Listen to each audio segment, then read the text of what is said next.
Yeah, that kind of echoes a lot of what we've heard from Kevin Stefanski this offseason through the pre-draft process was, we want a quarterback who's accurate, can play on time, play in rhythm, all that kind of stuff on schedule, get the ball where it's supposed to be. So that really fits to what you're talking about and how it translates to the play of the offensive line.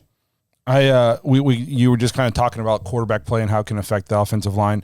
You obviously are no stranger to quarterback competitions. You played for 157 quarterbacks in your career. Exactly. How do you feel about the QB situation as we're heading into the offseason? Obviously, we brought in Kenny Pickett, brought back Joe, and then drafted 2 rookies that just went through the rookie minicamp. Who do you think has the edge to be the day one starter? And then this is kind of off script from me. As a vet in the locker room, are you leaning Joe because of his experience and what he can give you? Or are you like, okay, let's roll with one of these young guys, their athleticism, they're the future? I guess, like, is your mindset different if you're a Joel Bitonio in the locker room, who's getting towards the end of his career? I think all the offensive linemen are hoping, and I think they're expecting Joe Flacco to be the starter because, he's still got the arm, right? He's got that big, powerful arm. He may not have the legs that he used to have, not that he was ever a scrambler, but he's not going to get out and escape the rush and gain yards with his legs. But, he's playing in Kevin Stefanski's system for I don't know how many years now in his career. So he knows what he's supposed to be getting done, reading the ball down the field, reading the coverage, getting the ball out on time. He understands where he's supposed to be in the pocket. He's not going to have any communication issues on the line of scrimmage when they're re-IDing protections or the run game. And so it puts your mind at ease as an offensive lineman to be able to have a veteran back there that's just getting everything organized, right? You need that coach on the field because they're in charge of so much communication and decision-making from the time that the huddle is broke until the time is snapped. And you really want that guy who can be that calm, who can be that communicator, who can be that field general at quarterback. Otherwise, it puts a lot more on your plate.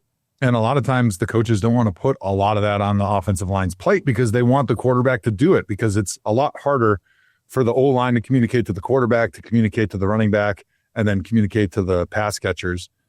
It's a lot easier when the quarterback just communicates to everybody at once. And so for the most part, the quarterback's got to be that guy that dictates exactly what's going to happen up front. And I think with Joe Flacco, he gives you the best chance to win from day one, especially considering the offense that the Browns are going to be probably employing a little bit this year, which is that old school Kevin Stefanski under center, play action, outside zone, pin pull type run game. And I think that fits with a veteran quarterback like Joe Flacco. Now, that's not to say that one of these young guys could come in and wow everybody and blow them away. And throughout the course of the season, as those young guys get more experience and more reps and more opportunity to prove that they can be the dude, I think there's a chance that there is a quarterback change that does get made. But I think it's too early to say who else could be that leader in the clubhouse after Flacco really starts as that starter. So how do you feel then about the Browns using 2 draft picks to bring in quarterbacks? And, there's so much hype and buzz right now around the 2 rookie quarterbacks, but I've still been trying to keep a level head and talk to some of our audience too about it. Like, it was a 3rd round pick and a 5th round pick. Historically, those are not great hit rates at the quarterback position for rookies. So do fans kind of need to temper expectations they had the rookie minicamp, they both look good, but now next time they're on the field, it's going to be with Joe Flacco and Kenny Pickett, 2 veterans. So it might not look quite as impressive.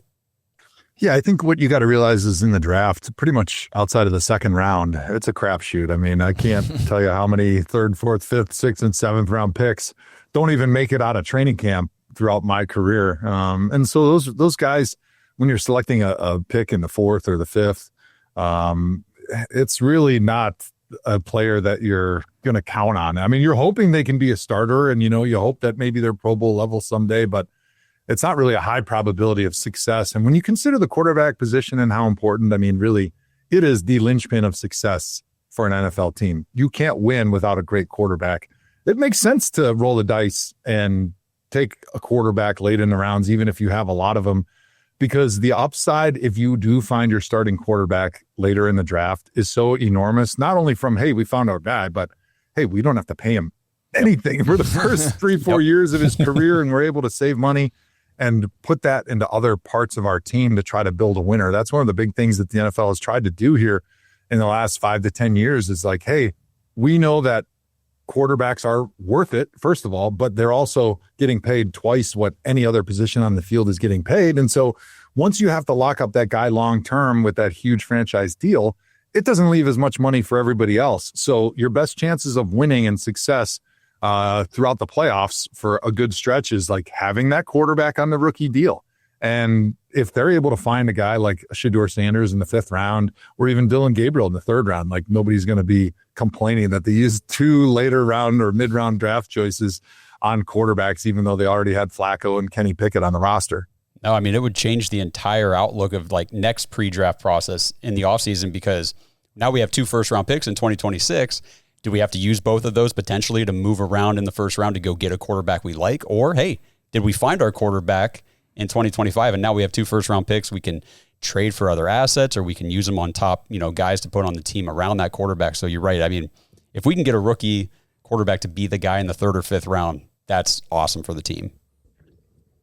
I think that was my big takeaway from the draft. They wanted to give themselves flexibility. They wanted to obviously draft some quality players, but not having a franchise quarterback on the roster, that's your highest priority. So giving yourself flexibility with those additional 1st-round picks or 1st and 2nd round picks next year gives you flexibility to go get a quarterback next year if you still feel like you need it. But if you find one this year, even better. Then you can use those picks to build out the roster around that quarterback and give them talent at pass catcher, or maybe on the offensive line, or, maybe add somebody on defense. So just having that flexibility, I think, is really important for any team that has yet to find that franchise quarterback. Yeah, I keep hearing from people online, they say if you have 4 quarterbacks, you don't have a quarterback. And I'm like, every other position, there's 10 players competing for a job. Why is it bad if there's competition at the QB position? How do you feel about that? Like, do you feel like they're just throwing crap at a wall to see if something sticks? Or is it okay to have 4 guys competing in camp? Yeah, I think it's all right. I mean, we don't have a quarterback, right? Wouldn't it be great if we had a franchise quarterback, or somehow we traded for one, which never happens? I mean, we tried with Deshaun Watson. Obviously, that didn't work out, but really, you got to draft one. And most franchise quarterbacks are drafted in the 1st round, which is great. But the problem is, if you draft a quarterback high in the 1st round, you're kind of committed to him for 3-4 years. And yeah, you don't have a quarterback competition, but you also don't really know what you have. And for the most part, like, it's about a 50% success rate on 1st-round quarterbacks. So yeah, you could say, oh, well, we only have one clear starter right now. He was our 1st-round draft choice, but until he really goes out and proves it on the field, you still don't have a quarterback. So the fact that we got 4 guys competing, I think that's okay, especially when you consider several of them are young guys. You kind of have that entrenched veteran with Joe Flacco.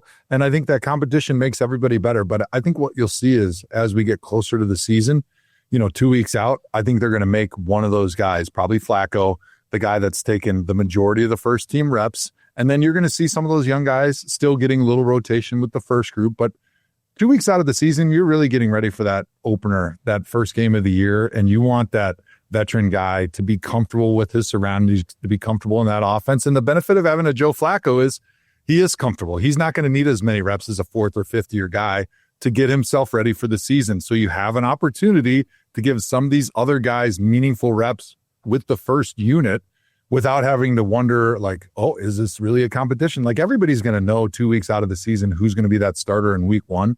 And now you're just kind of stealing extra reps for those younger guys to be able to figure out, who's going to be the 2nd quarterback, who's going to be the 3rd. And then maybe, hey, if Shedeur or Dillon really shows that they're potentially going to be a really good backup in this league, or maybe even a starter, now you can start thinking about trading those other guys. But early on in camp, I think it's really, really okay, especially with the numbers you have. You got more than 80 guys on your roster. You're going to have no problem finding enough reps for all of those guys to get the work that they need to get themselves prepared and to show what they have to the entire organization.